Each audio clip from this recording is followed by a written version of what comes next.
Hello everyone, my name is Chandan and I am your computer mentor from Resonance PCCP Junior Division.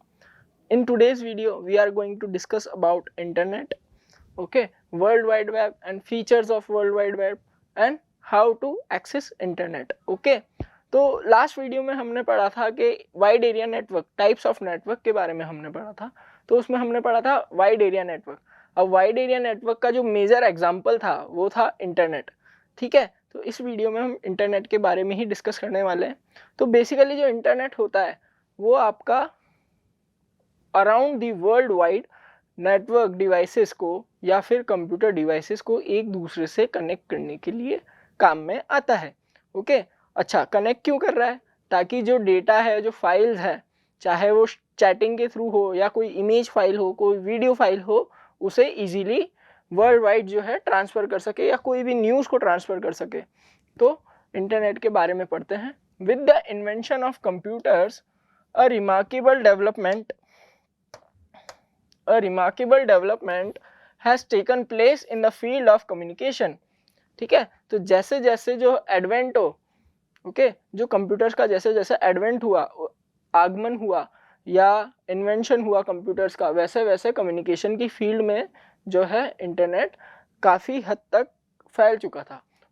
Now sharing of information has become quicker and easier. जो information हम internet के through share करते हैं वो easily हम share कर सकते हैं और क्विकली हम शेयर करते हैं। Irrespective of geographical location of the sender or the recipients around the globe। तो कितनी ही बड़ी geographical location हो या कितना ही बड़ा geographical area हो, हम कहीं से भी किसी sender के थ्रू या किसी sender device के थ्रू किसी भी receiver जो कि अराउंड द ग्लोब कहीं पर भी हो, इंटरनेट के थ्रू हम डायरेक्टली उसे कोई भी इंफॉर्मेशन या डेटा इजीली और क्विकर ट्रांसफ़र कर सकते हैं। The term email, web chatting, e learning, video conferencing, social media, e commerce, E reservation etcetera.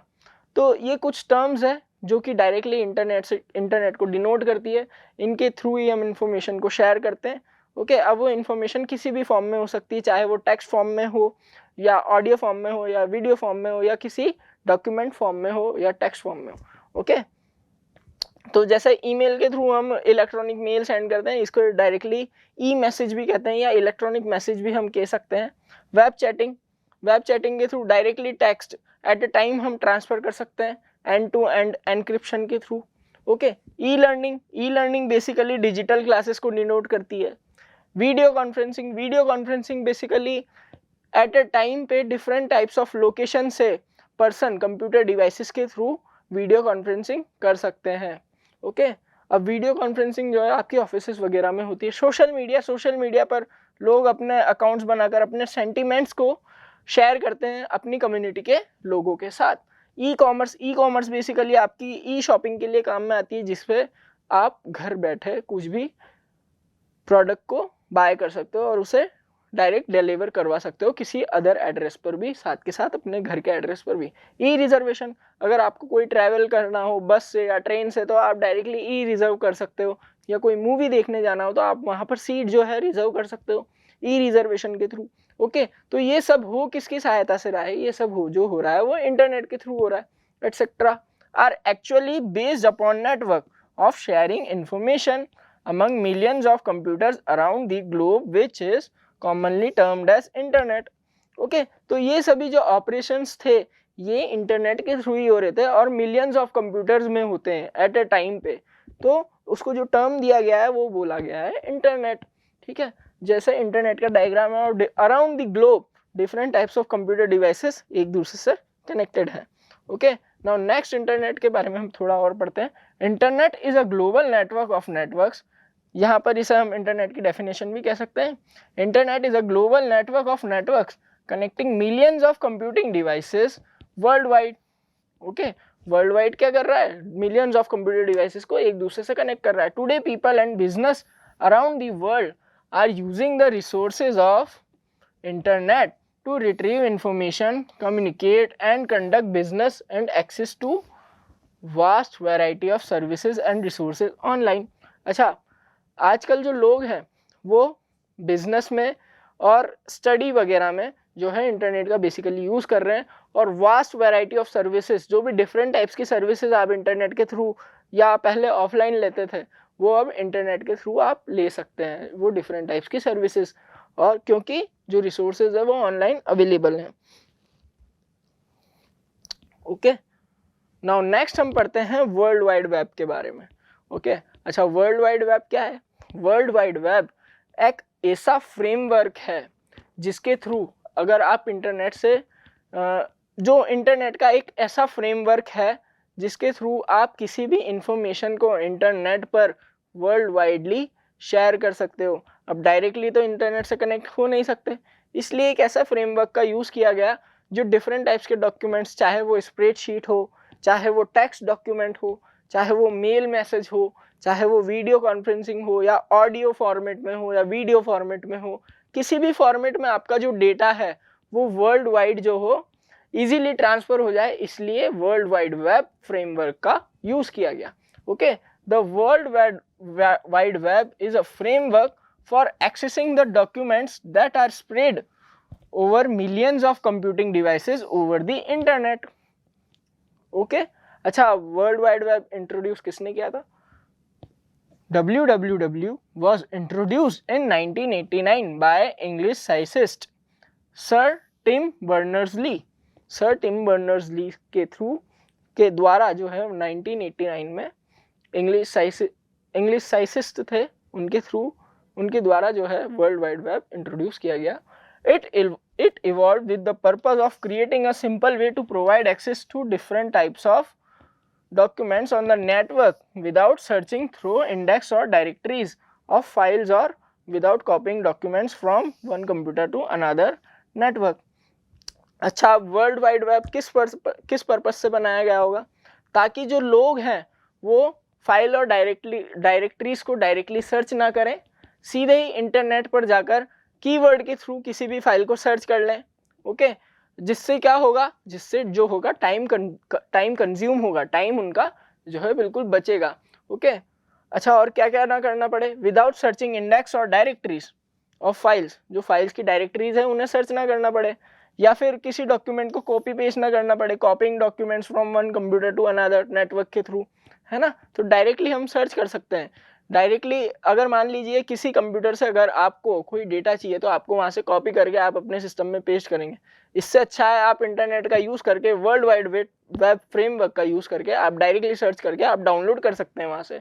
Okay, therefore a way to link documents that were stored in different locations in different computers on the network but under a single frame was established, and thus WWW was evolved.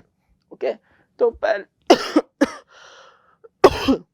Early stage में जो different types के documents थे वो different types के computer server पर stored थे, लेकिन around one framework, world wide web framework के अंडर में वो जैसे ही आए तो वो एक ही सर्वर के नीचे जो हो गए स्टेब्लिश हो गए, और वहाँ से WWW इवॉल्व हुआ। Okay, WWW a wide spread information retrieval service which enables to access, gather, store and display information in form of text, photographs, graphics, audio, video, etc. अच्छा, WWW जो है हमें रिट्रीवल सर्विस प्रोवाइड करता है information की, जो कि किस फॉर्मेट में होगी? आपके इमेज फॉर्मेट में हो सकती है, टेक्स्ट फॉर्मेट में हो सकती है, स्प्रेडशीट फॉर्मेट में हो सकती है, या फिर ऑडियो या वीडियो फॉर्मेट में भी हो सकती है। Okay, it allows the multimedia and hypertext file to be displayed and linked on the internet. अच्छा, अब वर्ल्ड वाइड वेब आपको क्या क्या अलाउ करता है? Multimedia and hypertext file को जो कि डिस्प्ले करवा सके इंटरनेट पर। ओके, अच्छा यहाँ पर टर्म आ रही है हाइपर टेक्स्ट फाइल। अब जो आपकी हाइपर टेक्स्ट फाइल्स होती है वो बेसिकली आपकी वेबसाइट फाइल्स होती है, या फिर आप इन्हें वेब पेजेस भी कह सकते हो। ओके, तो इन्हें शो करवाने के लिए जो है WWW फ्रेमवर्क जो है यूज में आता है। अच्छा, अब इसके कुछ फीचर्स हैं, वर्ल्ड वाइड वेब के कुछ फीचर्स हैं। First feature is user friendly. ये क्या है अपना? यूजर फ्रेंडली है। WWW resources are compatible and can be used easily with the help of web browsers. World wide web को आप जो है कुछ रिसोर्सेज जैसे वेब ब्राउज़र हो गया, तो उनकी सहायता से इजीली यूज़ कर सकते हो आप, है ना, और ये यूज़र फ्रेंडली होते हैं। Next is data sharing. World wide web के थ्रू आप क्या कर रहे हो, डेटा किसी भी फॉर्मेट में शेयर कर सकते हो, चाहे वो डेटा टेक्स्ट फाइल में हो, स्प्रेडशीट में हो, डॉक्यूमेंट में हो, प्रेजेंटेशन में हो, या audio file, video file etcetera, है ना। Third feature is multimedia documents. अच्छा, मल्टीमीडिया डॉक्यूमेंट्स क्या है? Multimedia documents are the information in the form of an audio, video and graphics, animation and text which are viewed in the web pages. अब web pages का मैंने क्या मतलब बता दो, जो हाइपर टेक्स्ट फाइल्स होती है, उन फाइल्स के अंदर जो इन्फॉर्मेशन होती है वो ऑडियो, वीडियो या इमेज, एनिमेशन की फॉर्मेट में हो सकती है, तो उन्हें देखने के लिए जो है मल्टीमीडिया डॉक्यूमेंट्स होते हैं वो, तो उन्हें देखने के लिए भी वर्ल्ड वाइड वेब बेसिकली काम में आता है। WWW allows and supports the internet user to create link और display multimedia web pages. Okay, fourth one is interactive. WWW provides a graphical interface. ये ग्राफिकल इंटरफेस प्रोवाइड करता है, या फिर एक GUI अपन कह सकते हैं, graphical user interface, graphical interface provide करता है। It supports and enables convenient interaction between the user and the server through hyperlinks and input boxes like radio buttons, checkbox, text box, etc. Okay, तो ये क्या करता है, support करता है और एनेबल करता है convenient interaction between the user and server, या फिर जो भी जहां पर भी आपका डेटा स्टोर्ड है सर्वर पर, उसे वर्ल्ड वाइड वेब के थ्रू इंटरैक्ट करवाने में कन्वीनियंट बनाता है through check boxes, text boxes, etc. Fifth one is accessibility. World Wide Web is accessible by anyone irrespective of location, community, nationality, profession, etc. अच्छा, जो world wide web है वो किसी भी कम्युनिटी का पर्सन, चाहे वो ऑफिस का हो या किसी भी लोकेशन से हो, इजीली जो है उसे एक्सेस कर सकता है और इजीली कम्युनिकेट कर सकता है। A user just need computer, modem and internet connection to use its resources. जो भी WWW के रिसोर्सेज हैं उन्हें यूज करने के लिए जो यूजर को सिर्फ मॉडेम, इंटरनेट कनेक्शन और कुछ रिसोर्सेज चाहिए जिसके थ्रू इंटरनेट से वो डायरेक्टली कनेक्ट हो सके। नेक्स्ट पढ़ते हैं, नेक्स्ट फीचर है caching and this one is last.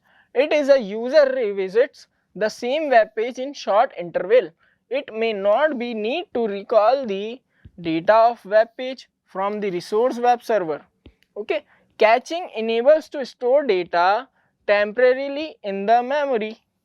It enables to revisit or rebrowse the same website quickly while operating on the same computer before switching it off. World Wide Web helps to reduce the quantum of transferring web traffic on the internet by caching. Okay,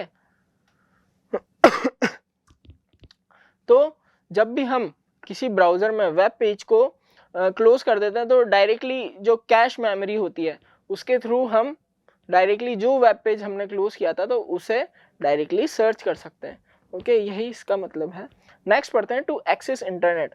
अब हम internet के बारे में हमने पढ़ लिया कि internet में हम जो है डेटा को इजीली ट्रांसफ़र कर सकते हैं एक लोकेशन से दूसरी लोकेशन तक, लेकिन जो इंटरनेट है वो हमारे कंप्यूटर डिवाइस को प्रोवाइड कौन करवाएगा?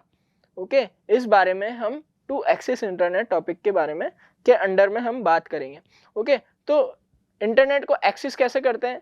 कुछ बेसिकली कंपनीज होती है जो कि इंटरनेट सर्विस प्रोवाइडर्स होती है, ISP कंपनीज होती है, जो कि आपके कंप्यूटर डिवाइस के अंदर माइक्रो सिम एक उनका ID की तरह काम करता है, जिसमें जो है वो रिचार्ज करते हैं और आपको इंटरनेट का डेटा प्रोवाइड करवाते हैं। ओके, जिसके थ्रू आप आपके कंप्यूटर डिवाइस को इजीली इंटरनेट से कनेक्ट कर सकते हो। One needs to get an internet connection to connect with its resources. Internet के रिसोर्सेज से आपको कनेक्ट करने के लिए आपको इंटरनेट कनेक्शन की ज़रूरत है। अच्छा, अब इंटरनेट कनेक्शन कौन देगा? ISPs देंगी, इंटरनेट सर्विस प्रोवाइडर कंपनीज देगी। Internet connection is provided by internet service providers, ISP। Okay, such as जैसे कि भारत संचार निगम लिमिटेड, BSNL आपकी एक इंटरनेट प्रोवाइडर कंपनी है, एयरटेल हो गया आपका, रिलायंस जियो हो गया आपका, ये सभी क्या है? Internet provided internet service provider है। The connection to the internet depends on how we plan to use the internet. Okay, तो जो हम इंटरनेट कनेक्शन हमारी कंप्यूटर डिवाइस के लिए लेते हैं तो वो हम प्राइवेटली खुद के पर्पस के लिए लेते हैं कि हम उसे इंटरनेट जो है उस कंप्यूटर डिवाइस के थ्रू कितना यूज़ करना चाह रहे हैं, तो उस हिसाब से हम इंटरनेट प्लान सेलेक्ट करते हैं और उसी स्पीड का डेटा हमें प्रोवाइड करवाते हैं इंटरनेट सर्विस प्रोवाइडर्स, और उतनी ही लिमिट का और साथ में उतनी ही वैलिडिटी के साथ जो है डेटा हमें प्रोवाइड होता है। Since our main focus is on local area networks LANs here, local area networks here, we shall focus on dial-up and ISDN integrated service digital networks connections. Large companies may have their own dedicated high bandwidth connection which are more complex than one being discussed here. Okay, तो जो कुछ private companies होती है उनका खुद का अपना एक बड़ा नेटवर्क बैंडविड्थ होता है जो कि इंडिविजुअल पर्सन्स का नहीं होता, और वो जो कनेक्शन है वो मोर कॉम्प्लेक्स होता है, जो ISPs का है उसके थ्रू मोर कॉम्प्लेक्स होता है जो इंडिविजुअल कंपनीज का होता है। ओके, तो आज की वीडियो में इतना ही। नेक्स्ट वीडियो में हम पढ़ेंगे इंटरनेट टर्मिनोलॉजीज के बारे में। Okay, thank you.